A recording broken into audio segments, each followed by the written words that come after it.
નમસ્કાર, હું હિરેન પંચાલ.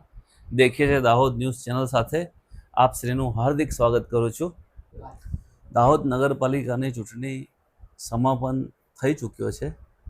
અત્યારની પરિસ્થિતિ પ્રમાણે એવું છે કે ભાજપની બોડી બેસે એવી પરિસ્થિતિ છે. ત્યારે આપણી સાથે એ અંગે વિસ્તૃત ચર્ચા કરવા માટે આપણે સંદેશના સિનિયર રિપોર્ટર હિમાંશુભાઈ નાગરને આપણે આમંત્રિત કર્યા છે. એમને આપણે થોડા ઘણા સવાલો કરીશું. હિમાંશુભાઈનું સ્વાગત છે. હિમાંશુભાઈ, તમારું તમારી ચેનલમાં સ્વાગત છે. ધન્યવાદ. હવે મારે તમને નગરપાલિકાની ચૂંટણીને લઈને 2-3 પ્રશ્નો કરવા છે. જેમ કે 9 વોર્ડની હાર જીતની સમીક્ષા આપણે કરવાની રહેશે, તો આપની તરફથી જે વિશેષ ટિપ્પણી હોય એ આપ કરી શકો છો. આમ તો સામાન્ય રીતે નગરપાલિકાની ચૂંટણીમાં હાથ ભાજપનો ઉપર રહ્યો છે, પણ ગત ચૂંટણીની સરખામણીએ જોવો તો 11 સીટ જેટલું ધોવાણ થયું છે ભાજપનું. વોર્ડ નંબર 1ની પરિસ્થિતિ તમે જુઓ તો વોર્ડ નંબર 1ની પરિસ્થિતિમાં એવું છે કે ભાઈ કોંગ્રેસના ઉમેદવાર જે મુખ્ય લીડ હતા તેમનું ફોર્મ રદ થઈ ગયું ટેકનિકલ કારણોસર. તેમ છતાં ત્યાં કોંગ્રેસની 3 અને ભાજપની 1 બેઠક જીતી છે. ભાજપની 1 બેઠક જીતી છે, પણ એમાં ગણતરીપૂર્વકનું કામ થયું છે, કારણ કે અનામત આદિવાસી બેઠક પરના બંને ઉમેદવારો વિજેતા થયા છે, એટલે ગણતરીપૂર્વક ભાજપને બેઠક આપવામાં આવી હોય તેવું લાગી રહ્યું છે.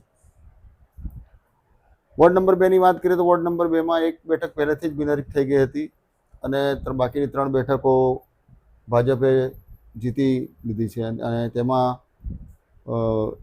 આ એક વોર્ડ એવો આવ્યો સૌથી પહેલાં કે જે 4 બેઠકો ભાજપ જીતી.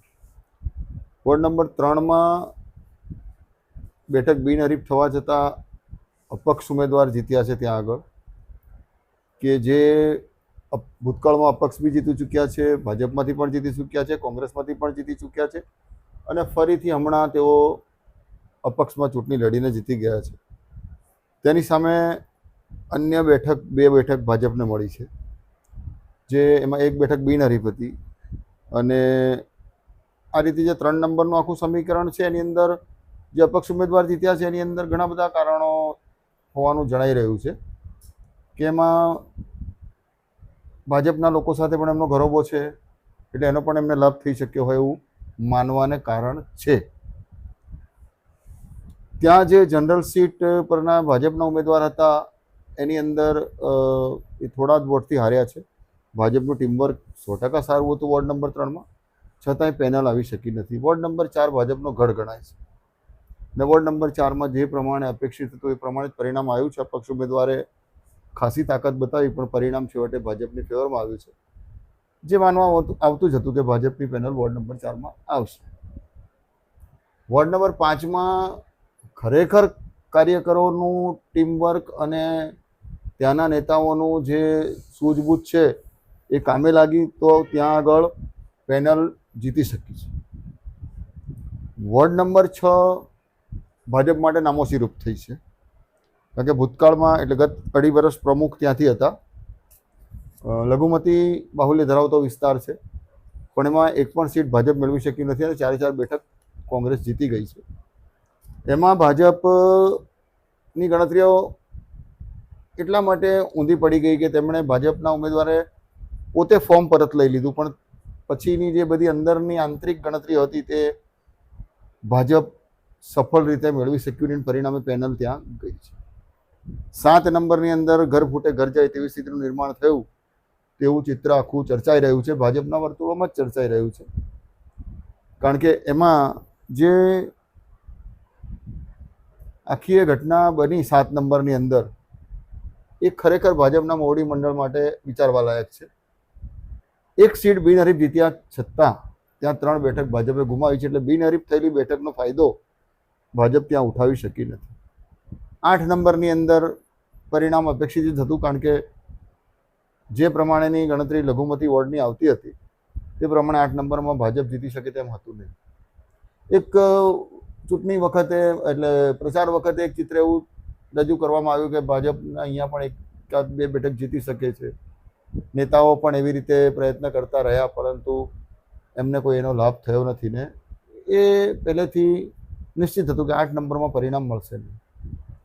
9 નંબરની વાત એવી છે કે વોર્ડ નંબર 9માં એ 4 નંબરની જેમ ભાજપનો ગઢ ગણાય છે, છતાંય ત્યાં આગળ અપક્ષ ઉમેદવાર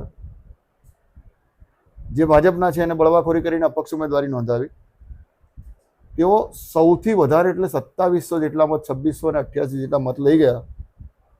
એ ખરેખર ભારતીય જનતા પાર્ટીના નેતાઓ માટે મનોમંથનનો વિષય છે.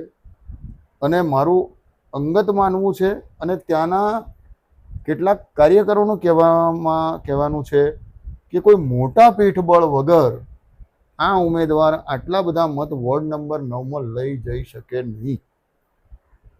જાતિવાદનું ગણિત તો ત્યાં હતું જ કે ભાઈ જ્ઞાતિવાદ પ્રમાણે વોટ મળશે, અપક્ષને પણ મળશે, પણ અધધ મતદાન એની તરફે થવું એ ખરેખર આશ્ચર્યજનક છે. અને જે એ વિસ્તારના કે શહેરના ચાણક્ય બધા જે કહેવામાં આવે છે તેમણે પણ વિચારવું જોઈએ કે પછી તેમનો જ હાથ છે.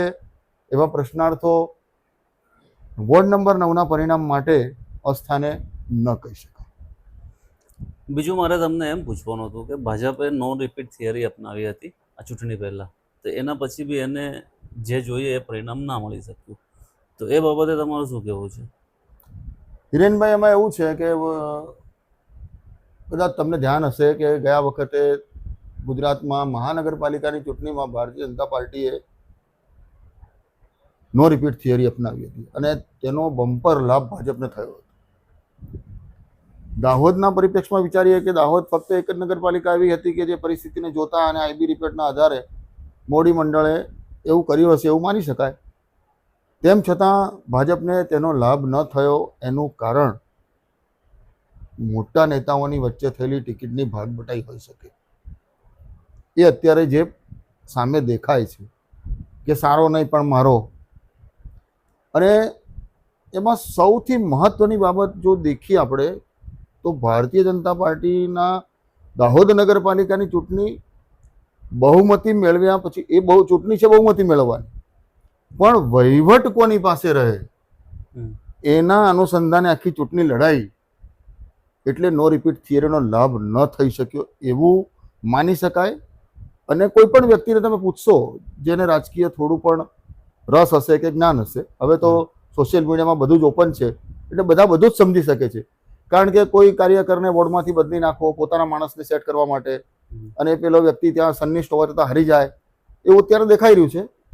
સોશિયલ મીડિયામાં પણ તેવું ચાલે છે અને ચાલવાનું છે, કારણ કે આ ચૂંટણી પછીના બધા આફ્ટર શોક રહેવાના છે.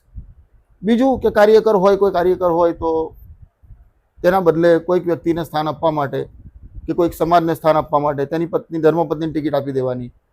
એટલે પેલા કાર્યકરે જીવન સુધી પોતાના અત્યારના જીવન સુધી પાર્ટી પ્રત્યે સમર્પિત થઈને કામ કર્યું હોય અને પછી છેલ્લે એને ઘરમાં પરિવારમાં ટિકિટ આપીને મનાવી લે, સંતોષ આપી દે અને બીજા અન્ય વ્યક્તિને કે જે અમુક લોકો ઈચ્છતા હોય તેવા લોકોને ત્યાં સેટ કરી દે.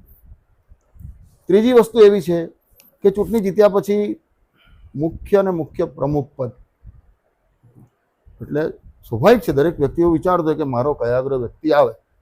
આજે આપણા છોકરાને આપણે લગ્ન કરીએ તો આપણે પણ વિચારીએ કે મારા ઘરમાં મારી પુત્રવધુ કયાગરી આવે કે મારું સન્માન રાખે, મારી પત્નીનું સન્માન રાખે, મારા પરિવારનું સન્માન રાખે. એવું અહીંયા પણ હોય છે કે ભાઈ અહીંયા જે મુખ્ય હોદ્દા પર વ્યક્તિ બેસે એ હું કહું એમ કરવો જોઈએ, મારા કયામાં રહેવો જોઈએ. એટલે આખી ચૂંટણીના કેન્દ્ર સ્થાને આવું રાખવામાં આવ્યું છે અને ભવિષ્યમાં દાહોદ દેખવાનું છે. અત્યારે દાહોદ જે દેખે છે અને હું જે કહું છું એ ભવિષ્યમાં દાહોદ અને ભારતીય જનતા પાર્ટીના કાર્યકરો અને વિપક્ષને તમામ દેખવાના છે. એ જે દિવસે નિર્ણય આવશે ત્યારે સૌને ખબર પડશે કે આવું કેમ થયું અને આવું કેમ થતું હતું. ભાજપ આમ કેડર બેઝ પાર્ટી ગણવામાં આવે છે અને કાર્યકરોની પાર્ટી ગણવામાં આવે છે. તેમ છતાં પણ આવી જે તમે જે કહો છો કે કયાગરી વ્યક્તિ કે કયાગરી વાત, તો એ વાતમાં કેટલી સચ્ચાઈ કહી શકાય અને આવું કેમ? સચ્ચાઈમાં એવું છે હિરેનભાઈ કે દાહોદની અંદર ભારતીય જનતા પાર્ટી કે કોંગ્રેસ કે જે ઉછરી રહી છે એવી આમ આદમી પાર્ટી, એમાં અમુક નેતાઓ છે કે જેઓ પોતાનું પ્રભુત્વ સાબિત કરવા માંગે, અને દરેક વસ્તુ દરેક પક્ષમાં બનતી હોય છે. ભારતીય જનતા પાર્ટીની ચર્ચા આપણે એટલા માટે કરીએ છીએ કે ભારતીય જનતા પાર્ટીએ આટલું બધું કરી, નો રિપીટ થિયરી અપનાવી અને સામ દામ દંડ ભેદ તન મન ધનથી પ્રયત્ન કર્યા કે આપણે ગયા વખતની જેમ 31 નહીં તો 25થી વધારે બેઠકો લઈ આવીએ, પણ એવું થયું નહીં. એની પાછળ હવે છે ને કેટલાક નવરા નેતાઓ છે કે તેમની પાસે નગરપાલિકા સિવાય કોઈ વિકલ્પ નથી. ક્યાં જઈને બેસવું, ક્યાં જઈને વાત કરવી, કે પોતાની સત્તા હતી અથવા પોતે જે સ્થાને હતા તે એનો જે અહમ ગણો કે એની જે સત્તાની ભૂખ ગણો, એ કેવી રીતે મારે સંતોષવી, એની પાછળના ચોક્કસ અંગ ગણિત ગોઠવી અને જે કરવા ગયા. પણ કદાચ એવું મારું માનવું છે કે કરવા ગયા કંસારને થઈ ગઈ થૂલી, પરંતુ આ તો દરેક દુનિયામાં આખા ભારત દેશમાં કહેવાય કે આ તો ભાજપ છે, એટલે કાલે ગમે તે થઈ શકે છે. એટલે આવા નેતાઓની સંગઠનની રચનાથી માંડીને સમગ્ર જગ્યાએ આનો પ્રભાવ તમને જોવા મળશે. તમે ઊંડો અભ્યાસ કરશો અથવા તો કોઈની જોડે પ્રશ્નોત્તરી કરશો તો તમને એના જવાબ સચોટ હું જે કહું છું એ દિશામાં મળશે. અને કોંગ્રેસની અત્યારે શું સ્થિતિ ગણી શકાય દાહોદમાં કે દાહોદ તાલુકા પ્રત્યે? કોંગ્રેસ અત્યારે આપણે નગરપાલિકાની જ વાત કરીએ હિરેનભાઈ, કારણ કે કેન્દ્ર સ્થાને તમે મને એના માટે જ આમંત્રિત કર્યો છે. દાહોદ શહેરમાં કોંગ્રેસ ઘણા વિસ્તારોમાં મજબૂત હતી અને આજે પણ છે, પણ એક સમયમાં અત્યારના સમયમાં ભાજપ છે તેવી કોંગ્રેસ પણ હતી કે કોંગ્રેસમાં જેને ઊભો રાખો એ વ્યક્તિ જીતી જાય, એની પાછળ કોંગ્રેસનું ચિહ્ન જોઈએ અને બધા કાર્યકરો કામે લાગી જાય. પણ અત્યારે કોંગ્રેસને 14 બેઠકો મળી છે, પણ બહુ હરખાવા જેવું નથી, કારણ કે એમાંથી અમુક તો ભારતીય જનતા પાર્ટીમાંથી નો રિપીટ થિયરીમાંથી બાદબાકી થયેલા ગયા છે, અને ક્યારે તેમના ઘરમાં પાછા ઘર વાપસી થઈ જાય એ કંઈ કહેવાને કોઈ એમ ક્યારે થશે એમને ખબર નથી. બીજી વસ્તુ કે અમુક લોકો કોંગ્રેસમાં જોડાયા એટલે કોંગ્રેસમાં છે ને એવું લાગ્યું કે જાણે સ્વર્ગ થઈ ગયું દાહોદ આપણા માટે, અને મતદારોનો આભાર માનવો જોઈએ એ લોકોએ કે 14 બેઠકો એમને આપી. એમાં સૌથી મોટી જે અમુક સમાજમાં એવું હતું કે અમુક સમાજમાં પુરુષોને અમુક સમાજના પુરુષોને ભાજપે પ્રાધાન્ય ન આપ્યું, તો એ તમામ મતોનું ધ્રુવીકરણ કોંગ્રેસમાં થયું, અને એના પરિણામે એ સમાજોનું જે વિસ્તારમાં જે વોર્ડમાં પ્રભુત્વ હતું ત્યાં કોંગ્રેસ જીતી છે. એક બેઠક કોંગ્રેસની અપક્ષા બિનહરીફ આવી, એ પણ એક આશ્ચર્યજનક ઘટના જ છે, કારણ કે ભાજપે એવો ઉમેદવાર જ પસંદ કર્યો કે જેની પાસે કોઈ પુરાવા જ ન હતા, અને કોંગ્રેસનો ઉમેદવાર જીતી ગયો. બાકી ભૂતકાળમાં એવું પણ બનેલું છે કે કોંગ્રેસની ફક્ત 2 સીટ પણ આવી હતી નગરપાલિકામાં, અને 34 ભાજપના હતા. ગયા વખતે 5 સીટ આવી હતી અને 31 ભાજપની હતી. એ 5માંથી માત્ર 3 ભાજપમાં આવતા રહ્યા. એમાંથી એક નો રિપીટ થિયરીમાં ગયા અને 2ને નો રિપીટ થિયરીમાં નથી આવતા એવો કોઈક તર્ક ઊભો કરીને ટેકનિકલ રીતે એમને ફરી ટિકિટ આપીને બંને વિજેતા પણ થયા. એટલે કોંગ્રેસ માટે પરિસ્થિતિ હમણાં સારી છે, પણ બહુ હરખપદુડા ન થવું જોઈએ. જ્યારે મતદારો એટલા મત આપ્યા છે ત્યારે મજબૂત વિપક્ષ તરીકે કામ કરી અને શહેરમાં શહેરીજનોને સુવિધાઓ પૂરી મળે એવું કામ કરી બતાવે તો આગામી વિધાનસભાની ચૂંટણી કે લોકસભાની ચૂંટણીમાં એમને લાભ થઈ શકે. તમને બીજું એક છેલ્લે અંતમાં એક વાત કરી દઉં કે દાહોદ શહેરની અંદર ભારતીય જનતા પાર્ટીને વિધાનસભા કે લોકસભાની ચૂંટણીમાં લીડ મળી હોય ને એવી જૂજ ઘટનાઓ છે. ફક્ત 2022 અને 2024ની ચૂંટણી જ એવી છે કે જેમાં ભારતીય જનતા પાર્ટીને દાહોદ શહેરમાંથી લીડ મળી છે. એના પહેલા 2014માં 500 કે 550 વોટની લીડ દાહોદ શહેરમાંથી મળી હતી. બાકી એક અભૂતપૂર્વ ઘટના જો કોઈ બની હોય તો 2022 અને 2024માં બની છે. એટલે આખું જે ગણિત છે, હવે તમને જ્યારે પ્રમુખ પદ કોના હાથમાં જાય છે ત્યારે તમને દાહોદ શહેરને અને દાહોદ નગરપાલિકાના વિસ્તારમાં રહેતા તમામ લોકોને ખબર પડી ગઈ. મારો હવે પછીનો સવાલ એ જ હતો કે કાર્યકરોની સ્થિતિ તો જે પણ હશે એ થશે, પણ હવે પ્રમુખનું શું માનવું છે તમારું કે કયા સમાજના પ્રમુખ બનશે કે પછી કયા ને એમાં તો જે રોસ્ટર છે મહિલા આદિવાસી પ્રમુખ બનવાના છે, હા હા અને એમાં ભારતીય જનતા પાર્ટી પાસે 2 મહિલા ઉમેદવારો છે. હમ. એક વોર્ડ નંબર 2માં વિજયી થયા છે અને એક વોર્ડ નંબર 3માં વિજયી થયા છે. એટલે 2માંથી કોઈ એક બનશે. પણ જે ચર્ચા એવી છે અત્યાર સુધીની કે વોર્ડ નંબર 2ના જે ઉમેદવાર વિજેતા થયા છે તેમને પ્રમુખ બનાવવા માટે જ ટિકિટ આપવામાં આવી છે. કારણ કે એ જે ઉમેદવાર હતા તેમને ભાજપ સાથે, એ કોઈ ભાજપના કાર્યકર ન હતા કે ન કોઈ એમનું કોઈ એવું ભાજપ સાથે યોગદાન છે.